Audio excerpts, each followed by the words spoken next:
Kalau untuk di arah XP lane, Selena. Glue, Boleh kan? oke, ternyata Yin udah bisa dipakai. Selena kah? Selena. Satu tuker 2 di sini mereka. Mereka ban dia karena mau pengen ngebuka 2 hero yang di Glue tuh oke banget. Oke banget. Tapi gue gak tahu kenapa ya. Selena tetap. Beberapa belakangan itu Glue masih bisa di counter. Sama hero-hero yang macam kayak Teamfight atau Faramis. Kayak gitu-gitu bermain di samping. Oke. Dan kalau menurut gue pribadi, kemarin itu gue ada turnamen apa sama KB gue lupa ya. Glue itu gak semaksimal itu. Masih bisa di counter. Memang di laningnya dia kuat banget. Iya, di Landingnya kuat banget. Tapi kalau Glue udah melawan hero-hero jungler yang tidak kelihatan di map, wah itu berat. Sebenarnya bukan lebih ke arah susah sih, tapi lebih ke arah tricky. Yes. Kalau dari Glue ini, karena kenapa di saat split lagi dikeluarkan, otomatis yang harus menjadi target utama dari seorang Glue adalah soft target heroes. Yang seperti Marksman, Assassin, ataupun ya Magic Damager. Dan kalau misalkan memang di arah teamfight ada panic attack, itu kadang-kadang jempol jadi tremor dan target lock on gak kepencet. Nah, itu trikinya. Ini ternyata ya, kemarin aku lupa itu. Karena Glue ini, kalau dia linglung di garis depan, gak dapetin siapapun yang dia tuju, karena junglernya gak terlihat, itu bisa di poking damage loh. Glue ini menurut gua kuat, tapi kalau dia ketemu hero-hero yang pakai DHS, hero-hero pakai War X, itu lumayan loh perihnya lumayan berasa. Nah di build tank kan mostly kalau di samping gitu loh. Setuju. Cuman kalau ngeliat lagi ke draft nih, Onyx Prodigy akan menggunakan Chow Roamer dan Goldly-nya akan diisi oleh Clint. Sebenarnya kalau ngelihat dari damage ya, Rebel Incinerator masih butuh karena mereka kayaknya komit ke arah Edith Roamer. Cuman dengan adanya Kimi nih, mestinya Kimi gold lane kalau berhadapan dengan Clint gimana tuh Joji? Tapi kalau misalkan berhadapan dengan Clint ya, otomatis sebenarnya kalau misalkan di arah early game harusnya Clint ini lebih unggul dibandingkan dengan Kimi, karena balik lagi tembakannya untuk range-nya jauh, ditambah lagi bisa dengan pasif yang mirip-mirip dengan Endless Battle membuat damage di arah early game dari Clint sangatlah sakit. Tapi ingat, di menit 8 menit 9 kalau misalkan dari item pertama seorang Kimi adalah Ice Queen 1, pas udah di menit 8, kemungkinan besar itu kan udah mulai pada roaming kan. Gak cuma di lane aja, udah mulai pada muter-muter. Dan kalau misalkan Kimi udah megang Ice Queen, itu bakal jadi PR juga untuk teman-teman dari Onyx Prodigy. Yang jadi udah kelihatan karakteristiknya adalah permainan dari Onyx Prodigy lebih mengarah ke arah pick off. Dengan ada split ngelock ke satu orang, The Way of Dragon ngelock satu orang. Tapi kalau misalkan kita bandingkan dengan Rebellion Sinai, ada Edith, ada juga Yuzong. Yang dimana dua tank ini memang udah paling cocok di area frontline. Apalagi kalau misalkan di area XP lane, kalau misalkan kita lihat up siapa aja yang bakal ada di area XP lane itu cuma sedikit. Cuma ada 5 heroes. Ada Uranus, Hylos, Yuzong dan juga Esmeralda.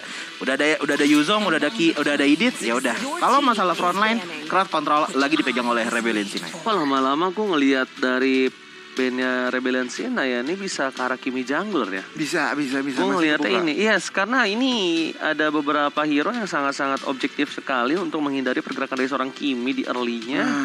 Dan itu, kiri udah gak mungkin pick Povius kan? Yes. Kalau misalkan maksa Povius mate, wah berat banget. Berarti Glue-nya main di tengah. Nah iya. Miromer. Yes, atau kalau mereka mau jungler Clint, waduh cukup berat juga. Karena kalau bisa gue bilang dari Rebellion Sinai ini kemungkinan besar ya, baru kemungkinan ya. Aku lihat Kiminya akan berada di jungler karena dari 3 band terakhir itu ngebuat mereka sangat-sangat menghindari Kimi untuk berada di posisi yang tidak baik. Bener. Oke. Cuman kenapa gimana? Paling bisa Roger sih kayaknya Ji. Bisa Roger. Karena Onyx Prodigy kalau pick Roger juga lumayan enak banget.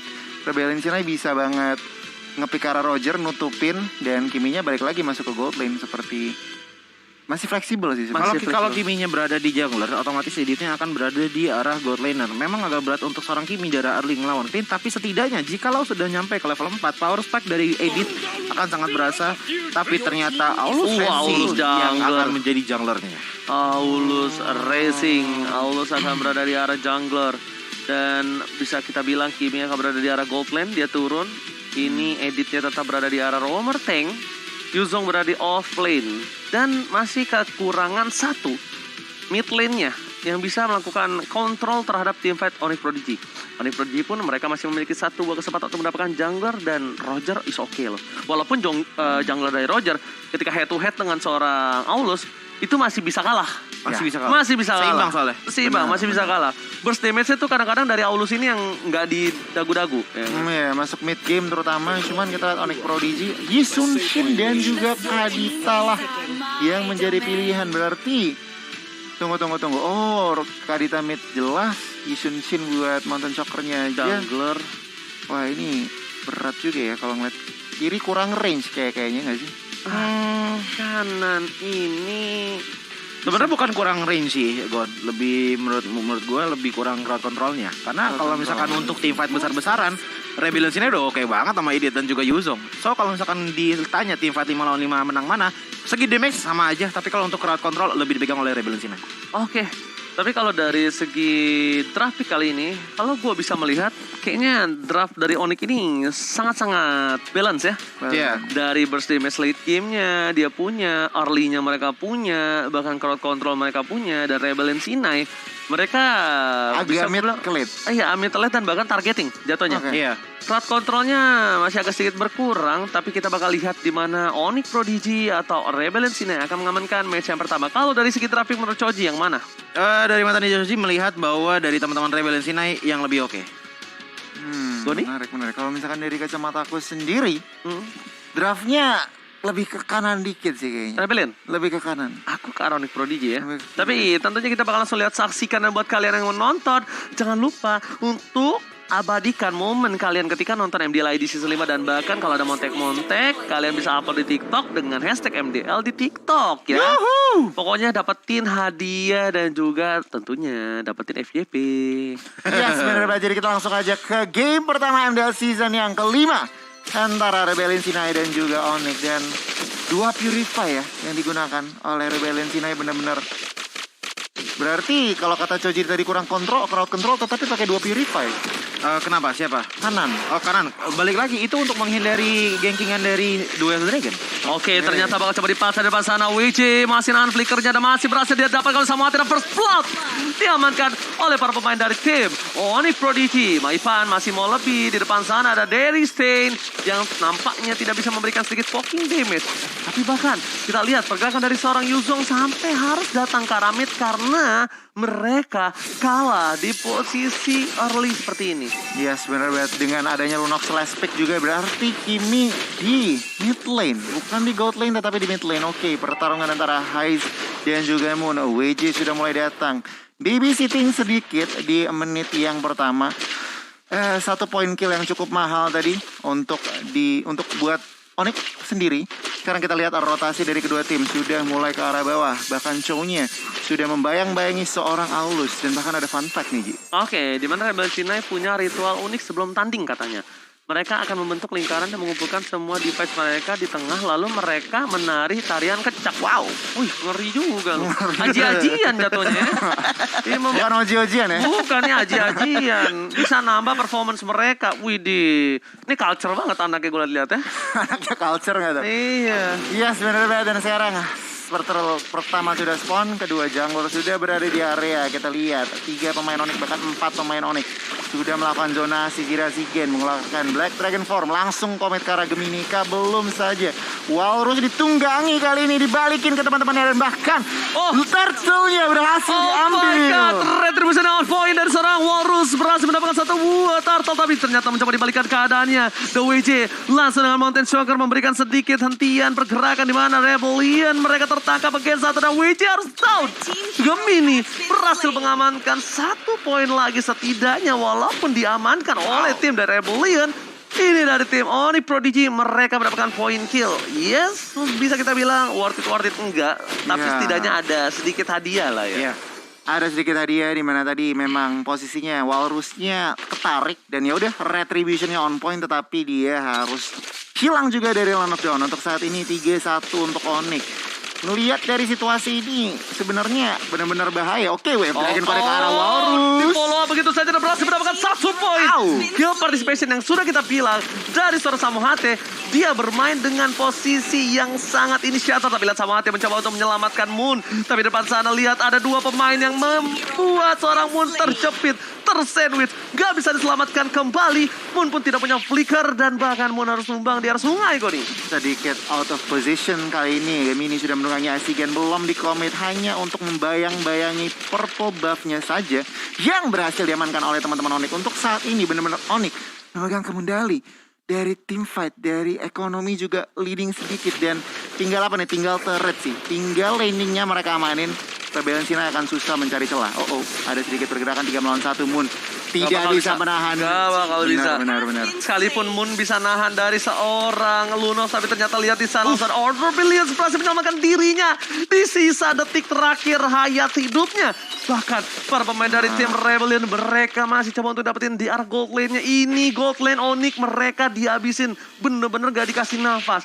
Dan Onyx harus coba untuk ngambil laning lainnya dengan pura-pura naga yang sudah muncul ke arah lane of down. Kali ini kita lihat siapa yang akan didapatkan lagi satu buah pura-pura naga turtle ini. Iya, sebenarnya banget nih, gue pengen banget nanya Coach nih kalau ngeliat situasi saat ini, kira-kira apa sih yang terjadi gitu? Sebenarnya kalau misalkan dilihat kenapa dari Onyx dan juga Rebellion sama-sama kuat adalah karena dari Onyx bermain pick off dengan sangat-sangat baik dengan tendangannya Samohate tadi. Sedangkan dari RBL, power mereka ada di saat mereka regroup, rendezvous bareng-bareng 5 lawan 5, hajar, itu baru ada di powernya Rebellion. Tapi kalau Onyx, baik lagi dari early sampai late game, mereka harus bermain dengan cara pick off dari Kadita, dari Samohate maupun dari Gemininya. Turtle has been slain by Nimo TV. Samohate, bukan hal yang baik coba untuk melakukan pick over tanpa tidak ada follow up. Lihat Samohate bakal ditumbangin begitu saja. Dan bahkan damage yang tidak bisa dibendung lagi dari WJ dan juga ada Hals di sana. Itulah yang mungkin membuat Samohate tadinya agak tidak terlalu baik ya. Karena dia coba untuk follow up, tapi ternyata nggak ada temennya. Terlalu jauh, terlalu offside. Terlalu ya. Iya, kalau menurut gue Samohate udah bagus banget ya tadi gameplaynya. Pick overnya oke banget. Tapi jangan terlalu offset. Walaupun posisi dari tim Rebellion mereka tertinggal hampir sekitar 1000 gold. Tapi 1000 gold akumulasi itu tidak terlalu jauh loh. Untuk di menit sekarang belum? Belum. Dan untuk saat ini, Hayes Geralt harus dihilangkan dari lane of dawn. Dan lagi dan lagi ya, pick off-nya masih jalan aja sebenarnya. Lunox-nya udah tertangkap baru sekali sih, cuman Purify udah gunakan bener-bener rugi banget. Sementara kalau Samot bener, dia harus disiplin, stay disiplin, jangan terlalu overextend. Tadi dia nahan flicker sih sebenarnya. Dan untuk saat ini kita lihat Onyx sudah mulai dapetin turret kayaknya. Mau Bebas turret banget atas. ya kalau gue lihat ya dari seorang Vimornov, jungle-nya bebas banget untuk main muter, dan bahkan lihat turtle-nya itu diamanin Vimornov tadi. Sekarang turret, tadi turtle turret tengah, mahal banget. Dan ini yang ngebuat Rebellion agak sedikit tertinggal jauh. Karena Vimornovnya dia bener-bener gak dibendung dari farmingnya. Warus 2 kali terpick off. Ini masih kurang baik. Dan dia butuh mid to the late game untuk bisa head to head ketika melawan seorang Vimornov nantinya dari seorang Warus. Ya, setuju banget. Roughway sudah digunakan. Order of Brilliance masih bisa untuk kabur Maipan, tetapi 1 HP terlalu berat. Harus hilang untuk saat ini. Sedikit overextend, salah kalkulasi sedikit saja. Dan Rebellion Sinai mampu mempunish Maipan. Yes, bener banget. Masih ada Order Billions. Masih bisa digocek. Lihat dari Roughway enemy kita seorang Maipan. Moon, bahkan dia gak berani sampai ke turret nomor 1 dia di paling atas. Dia memilih untuk berada di arah jungle dan mid. Untuk lebih safe, untuk lebih aman untuk farmingnya. Vimornov lagi-lagi dapetin turtle tanpa ada sedikit hambatan apapun, bebas banget dapetinnya. Dan turtle has been slain by Nimo TV kali ini. Sudah diamankan untuk kesekian kalinya. Tapi kalau dari segi objektif gaming, turretnya ini dari seorang Onyx Prodigy juga baru dapetin 1 loh. Bener banget, dan bahkan Gemini di tengah harus tertangkap begitu saja dari setupan yang baik. Kali ini 4 orang sudah mengisi mid lane dari Rebellion Sinai. Mereka tampaknya mau mid. Kita lihat defense dari teman-teman Onyx mampukah? Belum dikomit Conceal. WJ belum mendapatkan mangsanya untuk saat ini Rebellion Sinai. Dengan rotasi format ini agak sedikit rugi ke arah mid. Oke, Samohate nggak mau coba komitisasi terlebih dahulu, dan itemnya kita lihat Dreadnought Armor, dan dia akan menuju ke arah seorang Athena Shield atau ke arah langsung Athena Shield, betul sekali. Udah ada Blade of Despair. Wow, dari seorang Yusansin, sedangkan dari sisi seberang Aulus sudah War Axe dan Windwalker. Dari Yuzongnya dia respect juga dengan permainan dari seorang Kadita. Athena mungkin, Kimi udah jenis one dan juga ASP1. Ini bakal lebih sakit. Tapi Samohate ingat kembali lagi, kalau dia terlalu komit, ini bukan hanya damage dari magical yang bisa dia tahan. Lihat, hybrid damage dari seorang WJ ini juga harus coba diperhatikan. Tapi ternyata lihat Gemini langsung hilang begitu saja. Tidak ada sedikit pun nafas. Langsung dipulangkan. Dan mencoba ditukar dengan seorang naga di arah top lane. Tidak berhasil nampaknya. Dan Maipan di sana akan coba ditangkap. Tapi revive-nya belum masuk ke arah sungai. Sudah hilang ditelan bumi. Ditembak asal-asalan oleh WJ. Dan juga ada Warus bersama dengan seorang Kimi. Di bagian bawah Moon sudah melakukan flicker defensif. Masih bisa survive. Tetapi lihat, mid turret dari Onyx harus hilang. Untuk saat ini Rebellion Sinai mulai mencari momentumnya, mulai membangun ritme permainannya. Mereka nggak mau ke si Fearful. Memang sampai saat ini Tim Mornov masih free farm banget. Tadi kalau ngelihat goldnya, jadi dengan junglernya aja hampir beda. Tapi lihat Samotnya di sini hampir tertangkap. Wave Dragon digunakan, tetapi tampaknya tidak ada follow up. Gemini menggunakan ultimate-nya hanya untuk mengundangi saja. Dan Warus dapat Warus. Mornov mencoba untuk follow, tapi damage burst dari seorang Lunox nggak bisa ditahan, terlalu offside. Gemini pun akan menjadi pilihan kedua. Masih berubah menjadi split. Moon mencoba untuk memberikan damage, tapi ternyata Gemini dan kawan-kawan nggak bisa lebih komit lagi. Mereka kehilangan Warus, sama-sama kehilangan jungler. Tidak ada kerugian untuk kali ini untuk kedua belah tim. Cuma bedanya adalah Rebellion kali ini udah bisa membalikan keadaan. Mereka mencoba untuk kembali dari gold yang tertinggal, walaupun dari turretnya mereka ketinggalan 2 loh. Dilihat dari kondisi seperti ini sebenarnya kalau dari teman-teman RBL udah bagus banget. Kenapa Choji bilang bagus? Karena ingat lagi sekali lagi power stack mereka seperti tadi Bang Oji bilang ada di arah mid game. So kalau misalkan dilihat harusnya dari Yuzongnya ini cuma ngambil ke arah 2 item ofensif aja dari War X dan juga Hunter Stack, sisanya ke arah tank semua. Sementara di sisi kita bisa melihat bahwa dari Kimi tadi sudah mendapatkan Ice Queen 1 itu di menit kelima. So pastinya ini bakal menjadi utility item juga untuk memberikan efek slow kepada teman-teman dari Onyx agar dari teamfight RBL lebih akurat lagi. Tetapi Onyx dari tadi sebenarnya di arah early mereka lagi leading dengan sangat-sangat baik, tapi mereka sudah mulai kehilangan momentum di saat mereka berpisah banyak banget dan terkena ganking banyak sekali di arah bottom lane. Tetapi salah satu positif side mereka adalah mereka sangatlah fokus kepada objektif, di mana dari segi turret sudah selisih 2. Tapi kalau misalkan dari Onyx tidak melakukan efek play gameplay dengan pick off lagi, agak susah sih untuk bisa menumbangkan RBL dengan langsung face off 5 lawan 5. Iya, setuju banget. Dan untuk saat ini memang 4 turret yang diamankan oleh Onyx. Ruang gerak Rebellion Sinai sangat-sangat sempit. Conceal play tampaknya akan dilakukan. Belum ada komitmen. Bahkan pemain Onyx juga belum mau show. Dan saat ini Samohate harus berhati-hati, masih ada flicker dan masih ditahan. Oke, untuk saat ini WJ juga saling menerima damage. Flicker from Moon berhasil komit dengan 1 buah poin yang cukup mahal. WJ harus hilang di telan bumi. Moon, Maipan kali ini Maipan masih memiliki 1 buah Rough Wave, bahkan Samohate belum mengeluarkan 1 buah Way of Dragon yang mereka memilih untuk mundur. Dan Turtle yang mudah berubah menjadi Lord diamankan oleh tim Onyx Prodigy. 1 buah komit yang sangat mahal dari Moon. Dia pakai flicker ke depan. Quick draw calculate yang tepat membuat WJ harus meninggal deh. Benar-benar bagus banget timingnya. Benar-benar bagus banget. Dan bahkan sekarang dengan Lord pertama ini yang belum di-enhance, masih mampukah mereka dapetin inhibitor? Udah untung banget sih kayaknya. Betul banget. Dapetin inhibitor 1 aja yang di atas itu udah untung banget. Kita lihat manipulasi minions dari Onyx Prodigy. Harus respect si WJ juga damage-nya. Mencoba untuk marah Samohate lagi kembali. Dan lihat Rough Wave-nya dapetin 3. Damage yang tidak bisa dibendung membuat seorang para pemain dari tim Rebellion kehilangan 2 playernya, WJ dan Walrus.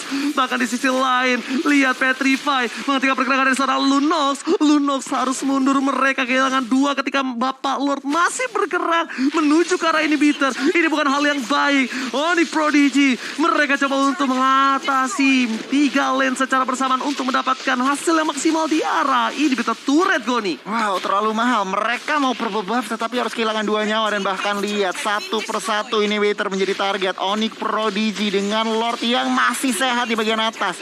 Rebellion Sinai, mampukah mereka defend? Dan kali ini Highest Geralt masuk. Samohate menuju ke arah belakang. Duel Dragon Freestyle dulu, bosan Warus lagi menjadi korban. Ini bencana. Mereka tersisa 3 player saja, sedangkan Lord masuk ke arah PS. Gemini di garis depan. Masih coba untuk memberikan recall atas dan bahkan Wimornov gak boleh apapun terjadi. Dan Dead akankah poin ini diamankan oleh tim Onyx Prodigy? Z mencoba untuk masuk, Yuzong nggak bisa dipenuhi. Wipe out. Onyx Prodigy take the game 1. Onyx Prodigy. Semua itu dibentuk berdasarkan dengan satu Gila. SDS. Sumber daya skill datang dari Kadita dengan Breath of the Ocean-nya.